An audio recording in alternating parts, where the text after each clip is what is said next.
journey, you are welcome here. My name is Elise.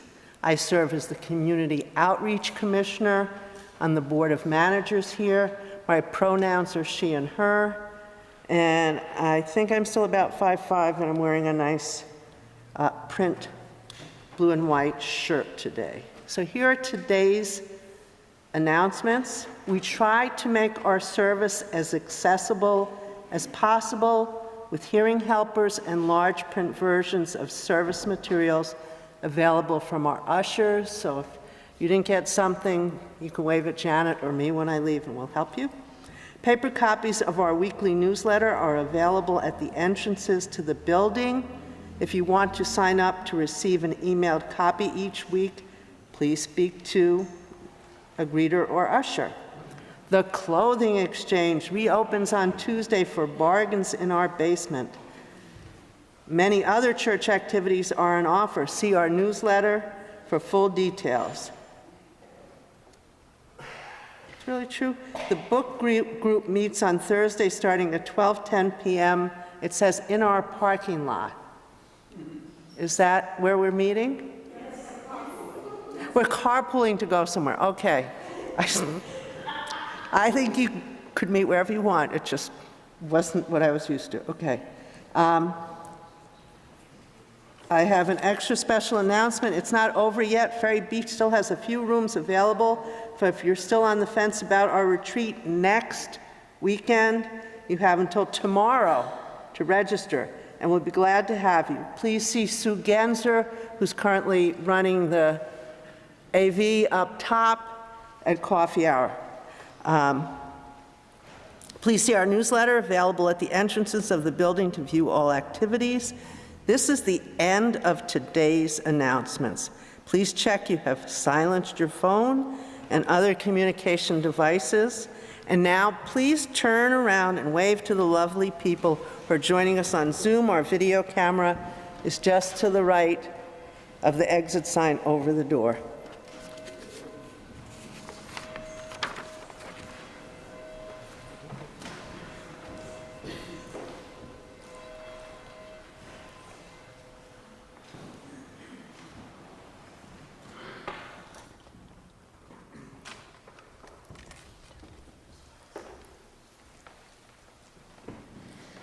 Good morning, I'm Ken Johnson. And I'm Susan Knapp. And we'll be reading together A Spacious Welcome by the Reverend Sherry Woodbury. Just before, I'd like to say, as I said, my name's Ken Johnson. Today I'm wearing a black shirt. Underneath is another black shirt with a clip-on cat on it. And down where you can't see are my normal go-to-service khakis. And I'm Susan, and I am a 70-something white woman, she and her pronouns, and I'm wearing a, I have to look, black skirt and a black and white patterned t-shirt. We match. We do. So welcome, and A Spacious Welcome by the Reverend Sherry Woodbury. Welcome who come in friendship, who long for genuine community. May you be graciously received here as your authentic self. Welcome who come in curiosity, full of questions or simply open. May you embrace wonder and encounter new delights. Welcome who come heavy with fatigue, weary from the troubles of the world or the troubles of your particular life. May you rest and be filled in this sacred space. Welcome who come with joy for flowing rivers and gentle breeze, for changing skies and great trees. May the grace of the world leave a lasting imprint on you. Welcome who come with thanks for the altruism of the earth and the gift of human care. May your grateful heart overflow and bless those around you. Come, let us celebrate together this wondrous life.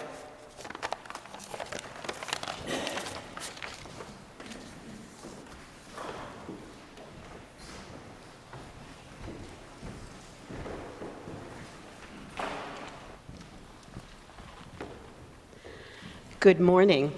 Today, the chalice is singing the chalice lighting. These are the words we'll be singing. Our door is always open to our friends who pass this way. We are always glad to welcome a friend when they pass along our way.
Good morning.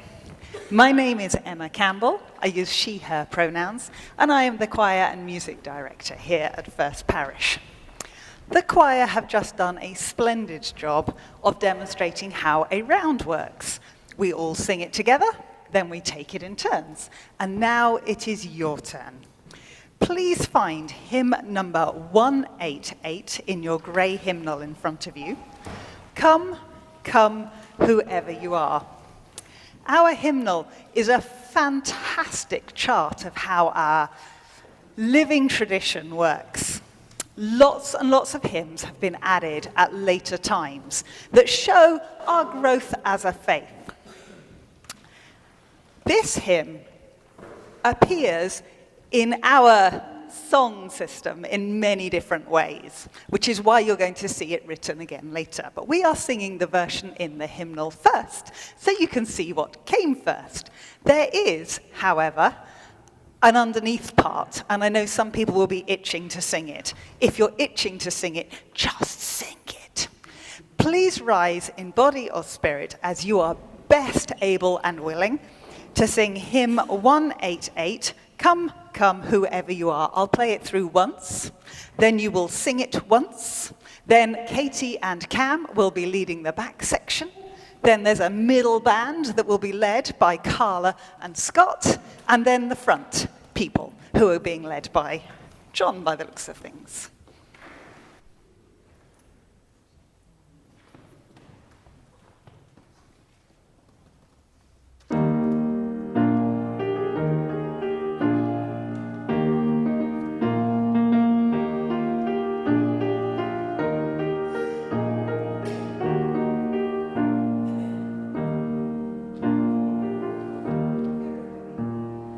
Come, come, whoever you are.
Now is the time for our union affirmation that begins with the word love.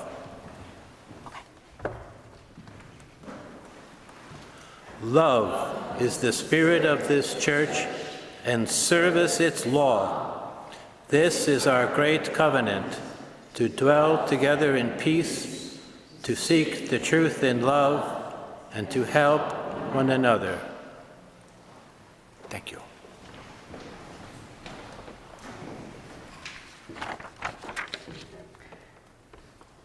Good morning, everybody.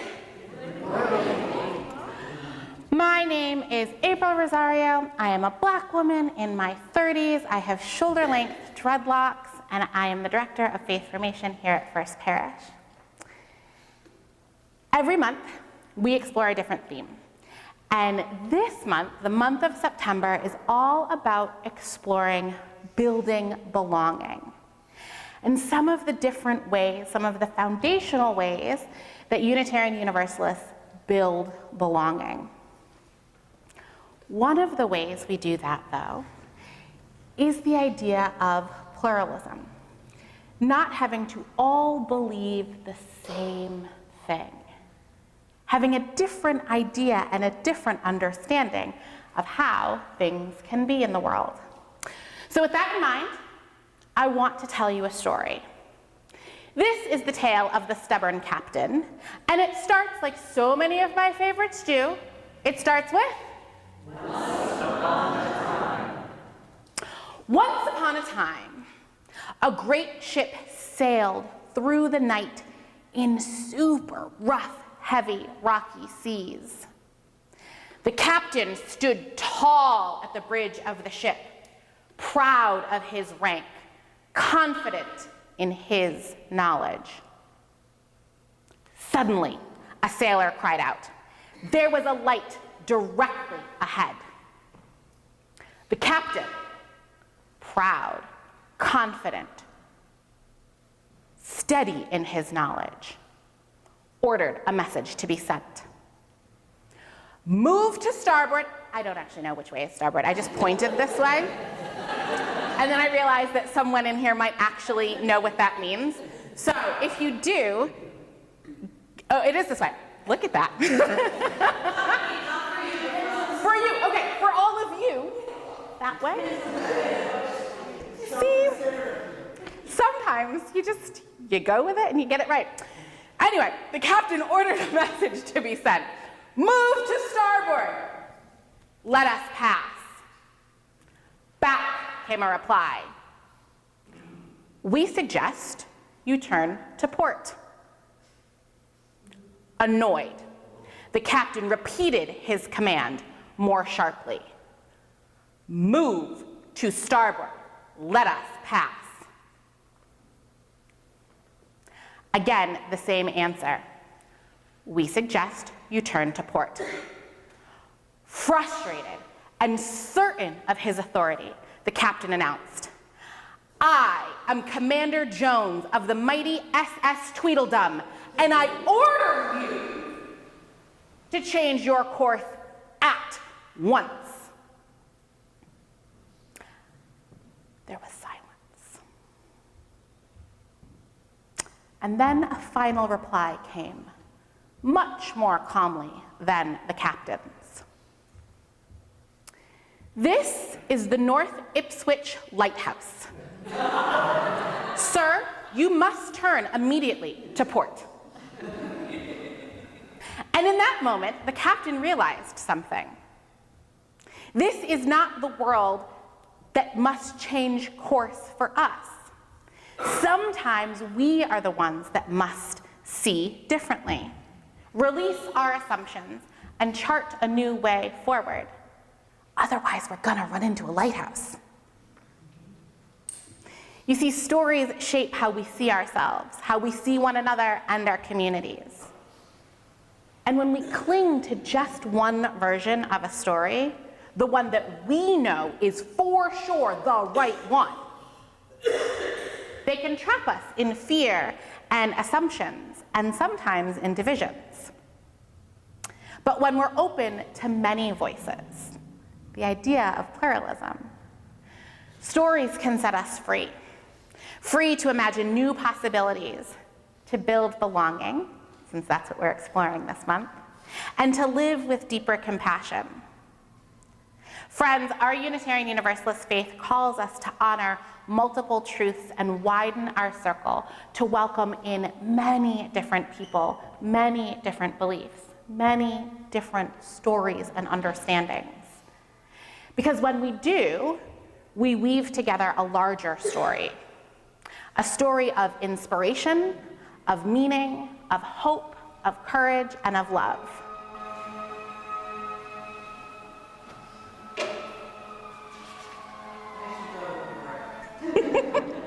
Which is what would happen if the ship had kept going and hit the lighthouse. So this is your challenge this week, friends, if you are willing and able to accept it. To find the ways you can open yourselves up, to widen your circles, with your actions as well as your words, so that together we can shape a story big enough for all. With that in mind, I invite you to rise in body or spirit in whatever way you feel comfortable and join us in our next hymn, number 323, found in your gray hymnal, Break Not the Circle.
We have arrived at that point in our service where Plum is going to assist me in leading our joys and sorrows. Should have lit a bunch of candles for those in chat. We'll light one more for those thoughts and prayers and concerns that folks keep to themselves, or those things that are left unsaid.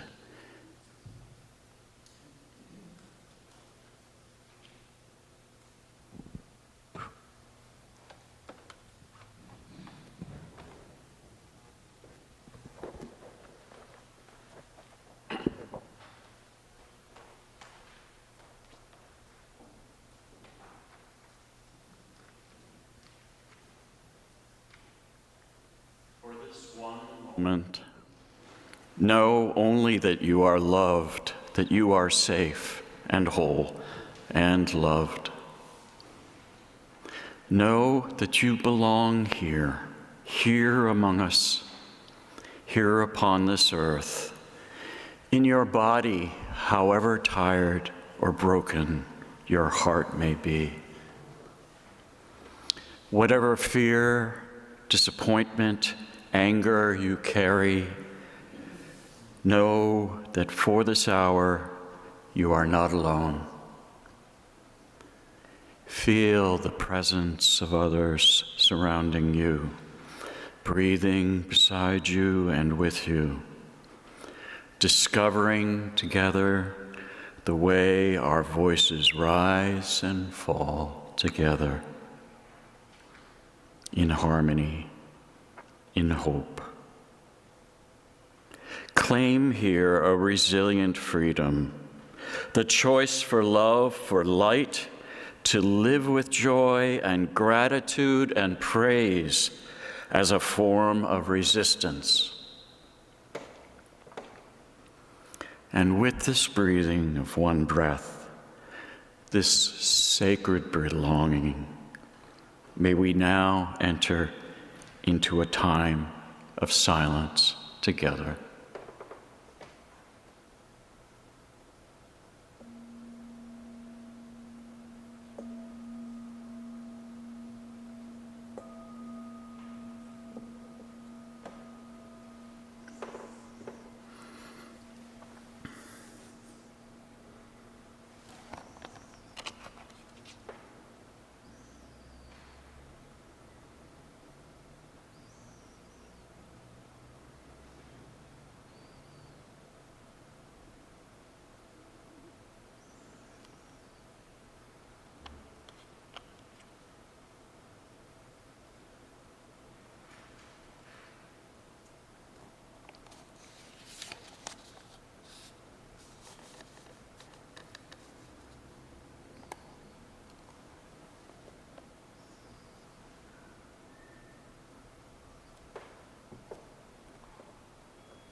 Good morning. My name is Michael Carmody, and I use he, him, his, preferred personal pronouns.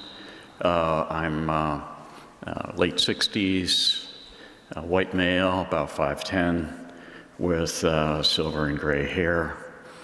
And I'm a member of the worship committee who are helping to provide this morning's service. Oh, and I'm dressed in black again. I don't know. Black feels formal, I guess. I don't know. This short piece on invitation to generosity is titled, "We Make It All Possible," and was written by Jessica Lynn. I come on Sunday feeling weary, having worn out the snooze button on my alarm clock. I come on Sunday feeling frightened, having seared my eyes reading the latest news. I come on Sunday feeling burdened, feeling fretted about my workday worries. But I leave Sunday service feeling refreshed, having been renewed by the spirit of love in the community that exists here. I leave Sunday service feeling whole, feeling lifted up by the words of righteous challenge. I leave Sunday service feeling energized, ready to continue our fight for peace and justice. This haven, this refuge, this place of worship and wonder exists because we make it so. With our contributions, the gifts of our times, our skill, our food, our love, our laughter, and our money. So please join in giving so that we may continue to have a place that fortifies and challenges us in these trying and troubled times. Let us generously give and gratefully receive this morning's offering.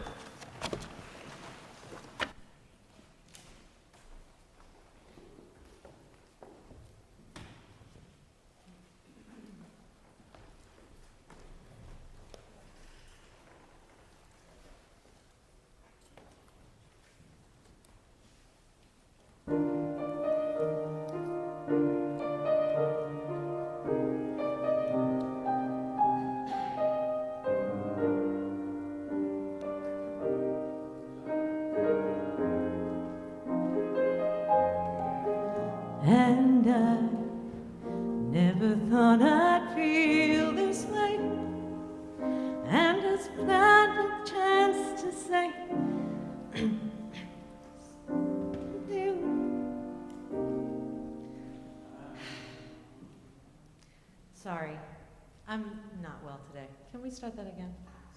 Thanks, and thank you for your patience.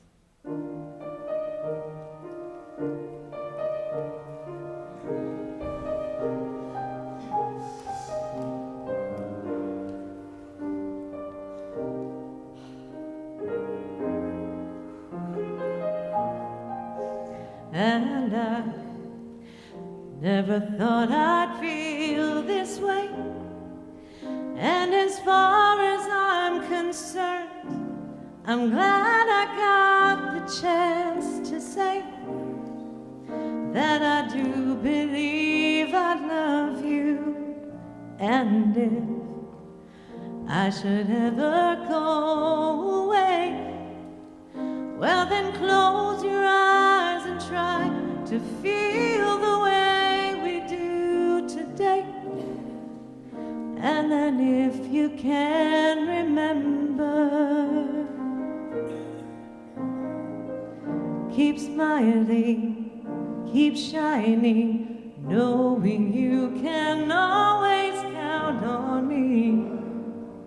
For sure, that's what friends are for good times and bad times. I'll be on your side forevermore.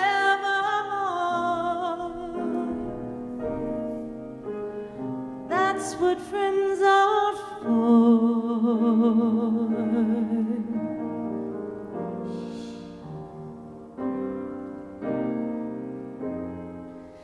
Well, you came and opened me, and now there's so much more I see. And so by the way, I thank you. And then for the times that we're apart, well then close your eyes and know the words are coming from my heart. And then if you can remember, oh, keep smiling, keep shining, knowing you can always count on me.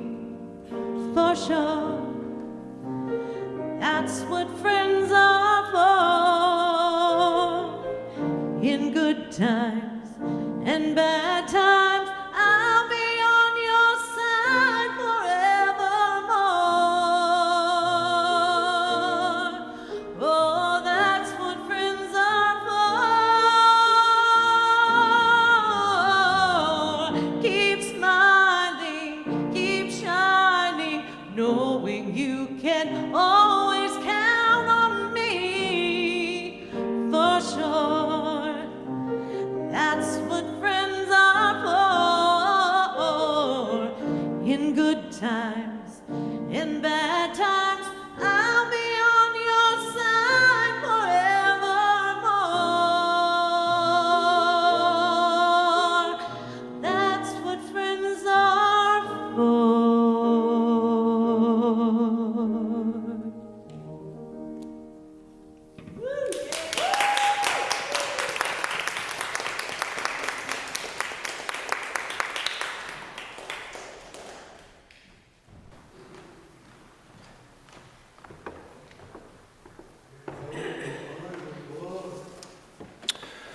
Good morning again. I'm still Ken Johnson, and I haven't changed since the last time I was here.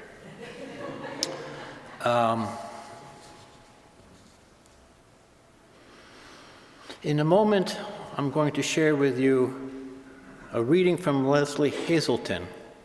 It's called, well, it's something about something known as the Enso.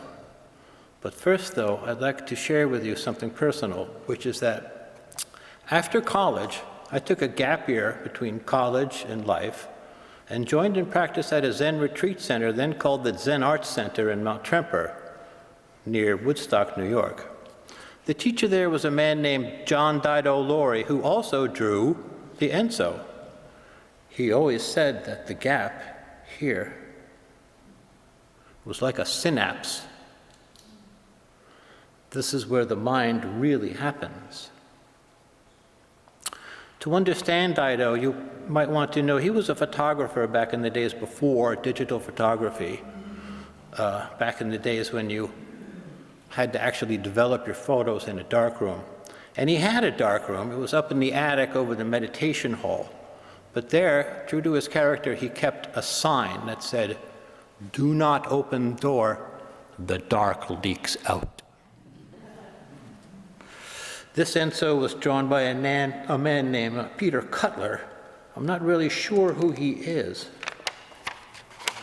This enso was drawn by the Vietnamese monk you may have heard of, Thich Nhat Hanh. Notably, it's very clean, very circular, and the ends come together too. This enso was drawn by Dido's teacher, Taizan Maizumi Rochi. This is either his signature or more likely a short poem in Japanese characters. And down here, very small in the corner, you may not see it, but these are in red. This is a photocopy, but in red, this is called a kanji. And it's the symbol of Maizumi Roshi's temple in Japan.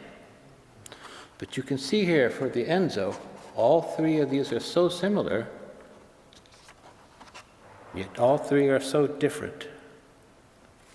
Anyway, there's that. That's enough of me. Now let me share with you something given to us by Leslie Hamilton called A Spirited Manifesto, first published in Agnostic. A Zen classic exercise is the enso. Thank you. The circle, hand-drawn in a single fluid brushstroke, it is close to perfect, but never there.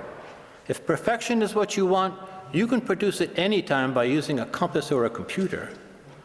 But the enso defies such mechanistic precision. Indeed, it is often incomplete, left slightly open, as though an invitation to everything beyond it. And each one is different, never the same circle twice. You can see the hairs of the brush and the drag of the ink on the paper, trace the fluidity of the moment when the stillness of meditation was released in one rapid stroke. Sense the calm of the artist. The beauty of the Zen circle lies precisely, or more precisely, imprecisely, in its imperfection. That is what speaks to us and draws us in. A perfect circle is uninteresting. It's a closed system containing nothing, while an imperfect one vibrates with no warmth.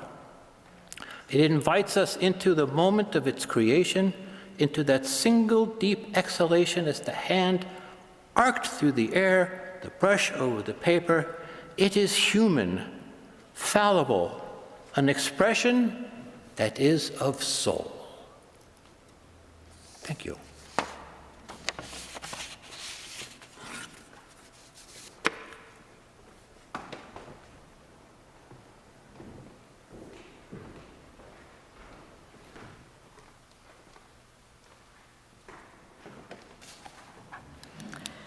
Good morning. My name is Bea Fortin. I use she, her pronouns. I'm a 66-year-old white woman with shoulder-length, mixed color hair, and a black dress with pink flowers on today. Today we're going to do something we don't usually do. I'm going to be reading a sermon that was written by somebody else.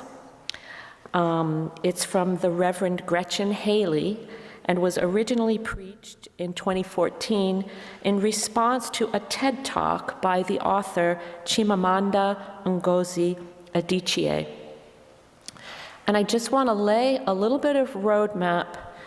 Depending on how your brain works, I want to make sure it's not too confusing. So I'm going to be quoting Reverend Gretchen Haley almost the entire time, and within that, she's going to be quoting some other people, including primarily Chimamanda Ngozi Adichie. So hopefully it won't be too confusing. There'll be a couple of moments when I will pipe in as the narrator just to keep the flow. And when I do that, I will say, Reverend Gretchen says, but everything else is written by Reverend Gretchen.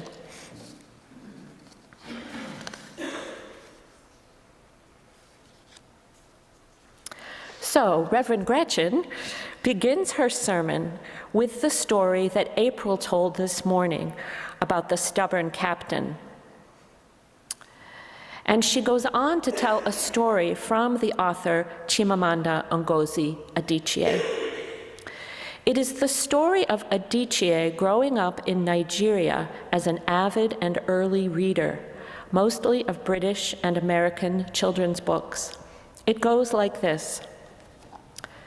By the time she was 7, early reading turned into early writing as she began to craft her first stories in pencil with crayon illustrations.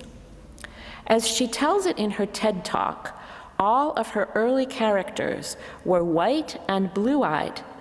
They played in the snow, they ate apples, and they talked about the weather, how lovely it was that the sun had come out.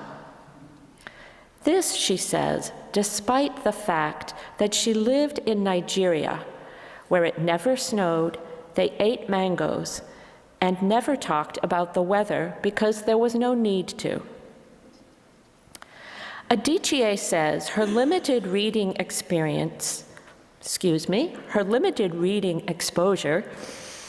created in her this limited idea about what literature meant, making her believe that a real story had nothing to do with her everyday experience. Once she learned about and started reading African writers, then she had that big aha moment that inspired her to weave together the fantasy fun of her early reading with her real-life experiences. It reminds me, Reverend Gretchen says, of how I spent my whole life deeply connected to spirituality and faith. I even preached the homilies at both my confirmation mass and my high school baccalaureate, but I never even imagined myself in religious leadership until I experienced my own female minister. The priests of my childhood had created in me this limiting story of what ministers looked like, what they knew and talked about and cared about. Which is to say, they certainly didn't wear skirts, they weren't feminists or moms, they didn't study performance art or appreciate queer theory or queer anything or anyone, and definitely didn't love pop culture or fashion as much as I did and do. That's obviously Reverend Gretchen and not me. Sorry. But then suddenly I discovered a new story in my female skirt-wearing feminist minister. And it was like, why didn't I think of this before? Adichie calls this the danger of the single story. Growing up, her single story was the literal stories of British and American children's literature. Later, when she came to the US for college, she experienced the single story that many Americans have about Africa. For example, her roommate asked Adichie if she could listen to some of her tribal music, and was consequently very disappointed when she produced her tape of Mariah Carey. She says, my roommate had a single story of Africa, a single story of catastrophe, where there was no possibility of Africans being similar to her in any way, no possibility of feelings more complex than pity, no possibility of a connection as human equals. Whether or not they arise as or out of single stories, each of us walks around with a number of stories we use consciously or subconsciously, to help us understand and navigate the world and our place in it. These arrive out of our earliest years and our family systems, our accumulated life experiences. In our communities, we hold shared stories, narratives about how things work, origin stories, recovery stories, stories of being broken apart and lost, sometimes forever. Stories of love and commitment and discovery. Families have stories, stories we tell and retell about each other, and congregations have stories. We have stories that help us know who we are, how we relate to each other, and what we mean to each other and why. Of all the ways we might think of as what binds us, binds people in relationship, we don't name it too often, but shared stories may be one of the most important. Stories can keep us stuck in a perpetual cycle of struggle, or they can liberate us into a previously unimagined potential. When we are open to the presence of more than one story, we can choose which of these stories we want to live our lives out of and in response to. Adichie doesn't say whether their encounter expanded her roommate's understanding of Africa. If she was as deeply committed to her single story as the naval commander in Rachel's story, for example, even if she was receiving alternative information, she may have been unwilling or unable to hear it. Stories are one of the main factors in what psychologists call our perceptual set. As Unitarian spiritual director Andrea Anastos describes it, perceptual set is the way we select what we see or hear based on our preconceptions or expectations. And we interpret what we see or hear based on formative past experiences, those stories we've been told and that we tell about ourselves and the world around us. Like the commander who was so sure of the story he was in, so sure of what was happening and what part he was playing, that he only saw evidence to support his theory. He interpreted everything around him based on the story he thought he was in. His perceptual set prevented him from seeing what was really happening. Some forms of perceptual set, Anastos says, are totally benign. Tailors who notice the cut of a suit before they notice the person wearing it, gardeners who notice the garden before they notice the house. But we have also seen tragic examples of perceptual set. In her sermon, Reverend Gretchen then tells a story about her paternal grandmother, who walked through most of her later life believing the story that her children had left her behind, that their spouses kept them from her, and that her friends neglected her. After all she felt she had done for them, it stung bitterly. Reverend Gretchen says, "My grandmother was very committed to this single story, one that narrative therapists would call a problem-saturated story. In response to this commitment to the story, my grandma's adult children, who were living full lives raising their own children, were stung by her coldness toward them and to their spouses. Her friends were confused at her sharp criticisms and eventually whether or not my grandmother's single story was originally true, its consequences were often fulfilled. She was lonely and isolated, and her children and their spouses and her friends all pulled away in response to her withdrawn defensiveness. Reverend Gretchen goes on to say, problem-saturated stories are often self-fulfilling. Believing the problem story, you act out of its truth. Others respond to you in kind, which in turn provides evidence that you were right all along. And so you double down and repeat the cycle.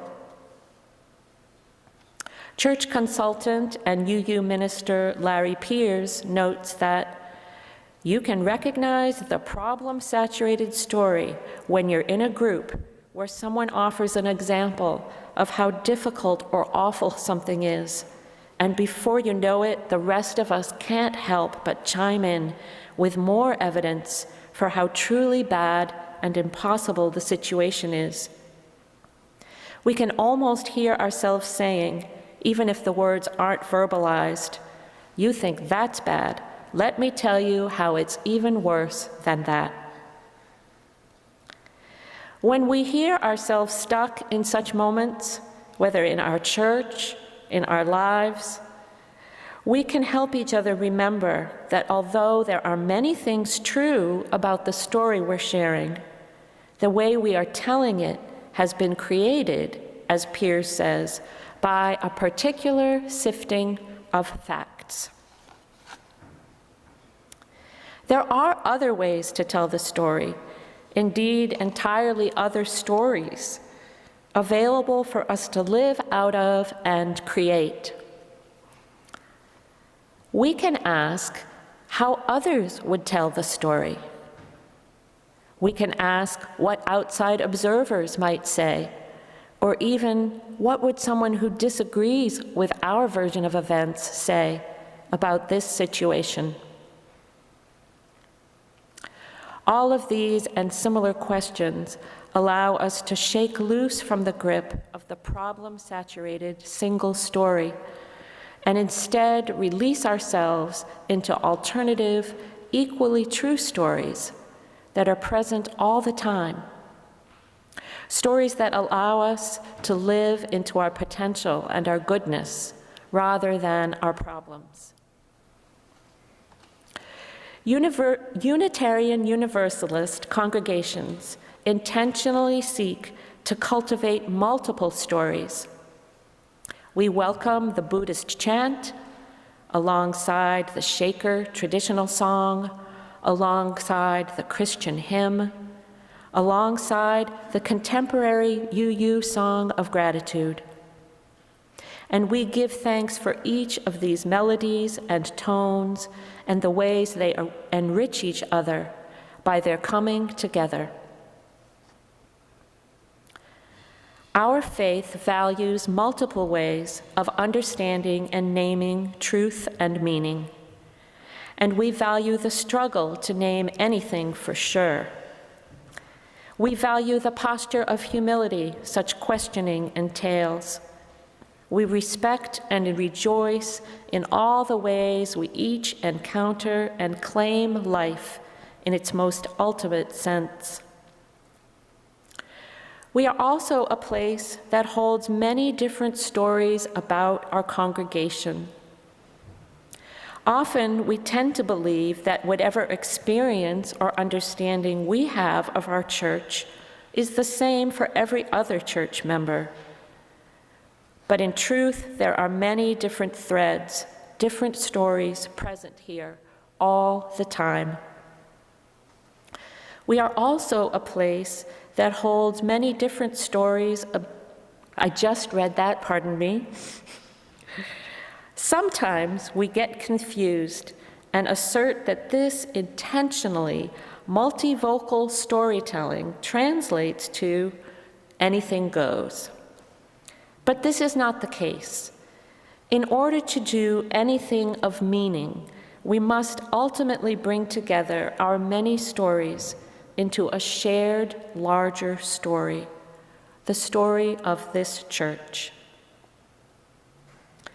Though we are invited to sing the song that speaks to our hearts, we still must choose from among the songs that fit together.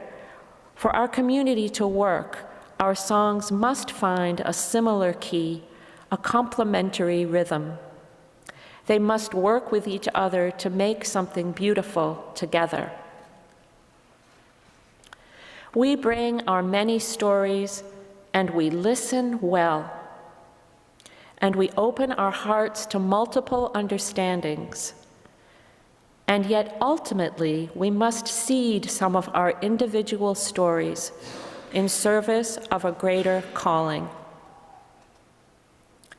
This greater story refuses to perpetuate problem-saturated stories and instead feeds the larger story of hope, the story of people who are kind to one another, who assume the best in each other, who listen and love each other across our differences, who make room for the variety of stories that are present in the human family, people who are open and willing and curious, who refuse to imagine one another as enemy, people who listen and learn together, who speak the truth in love, who mess up and forgive each other, and it's okay, people who laugh and risk showing up for each other, even when it's hard, and people who want to make a real difference in the world. Our faith is the story of what Victoria Safford describes as the beautiful and proud history of work for human rights and freedom, for social change and peace and protection of this earth. The story of those who lived their lives and gave their lives for love, for a difficult and truly patriotic ideal of liberty and justice for all. As our many stories come together, we give thanks, for this is our shared song. Let us lift our voices and sing out in love.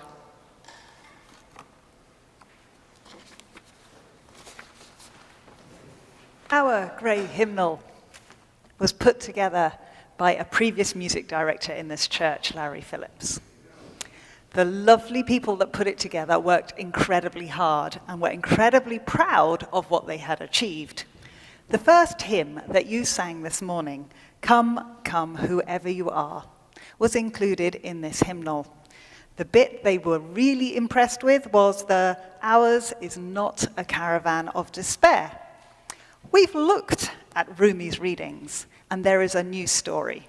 And it isn't in your hymnal, because there is a new hymnal, but the lyrics are on the front of your order of service. The choir is going to come to the front to help me lead you in a different version of the same piece. This version is different in the last section. Though you have broken your vows 1,000 times, come, come, again, come. If you've said that you're going to go to book group, but you've never made it, now might be the time. If you've committed to something at church, but then not made it to the meeting, we don't mind.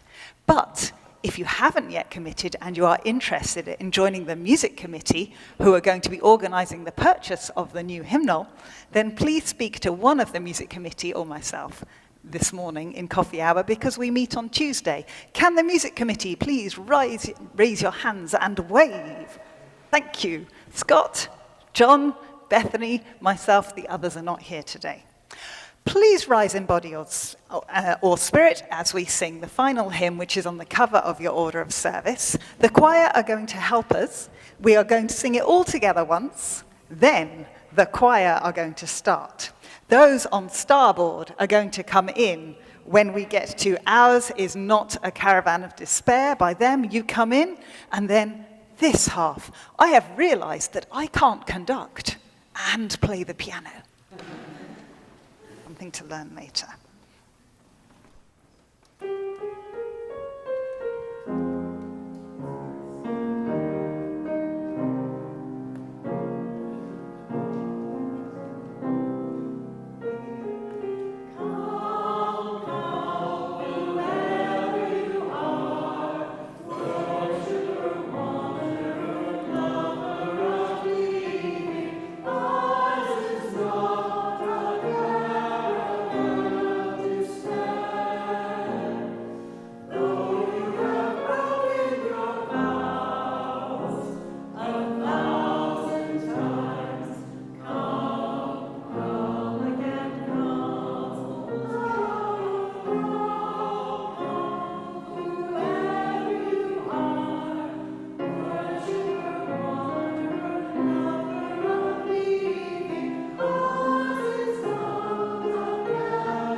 Please be seated.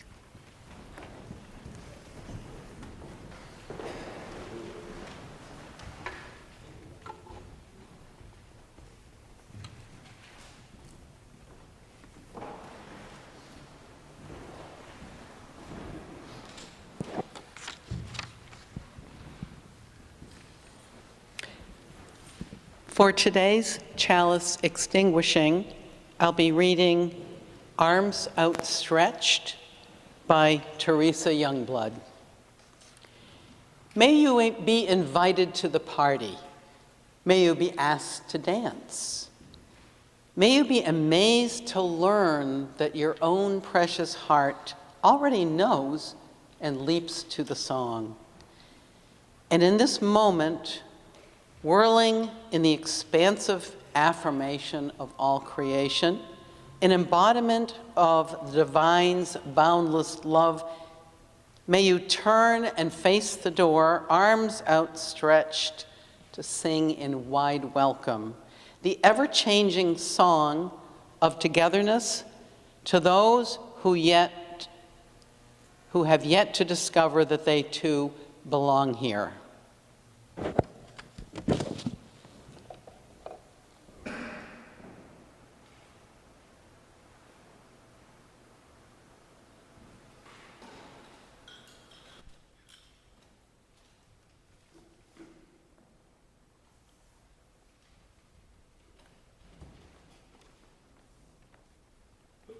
All right, here comes your postlude.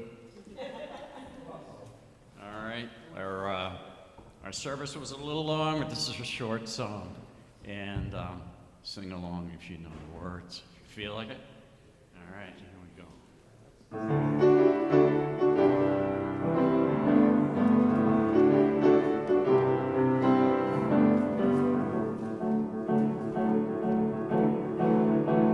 I was alone, I took a ride, I didn't know what I would find there. Another road where maybe I could find another kind of mind there. Ooh, then I suddenly see you.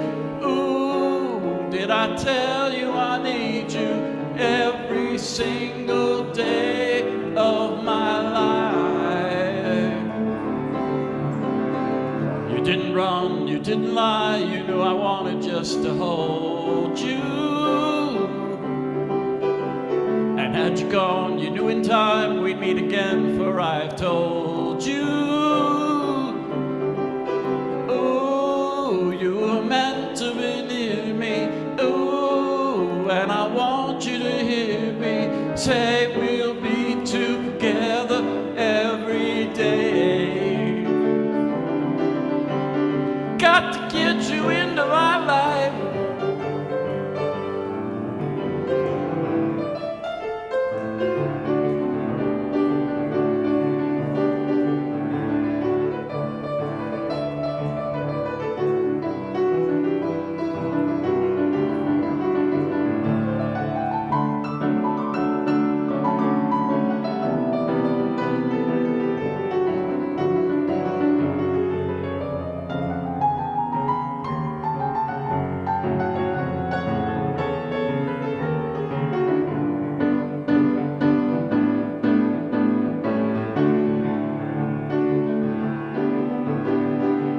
What can I do? What can I be? When I'm with you, I wanna stay there. And if I'm true, I'll never leave. And if I do, I know the way there. Ooh, then I suddenly see you.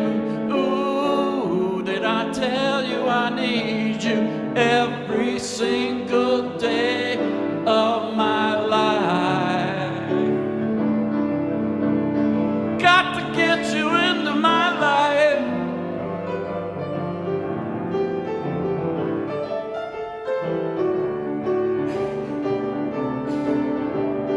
Got to get you into my life.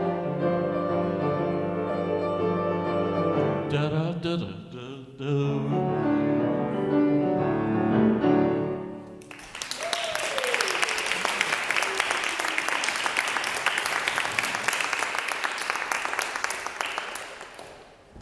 And it's off the accordion.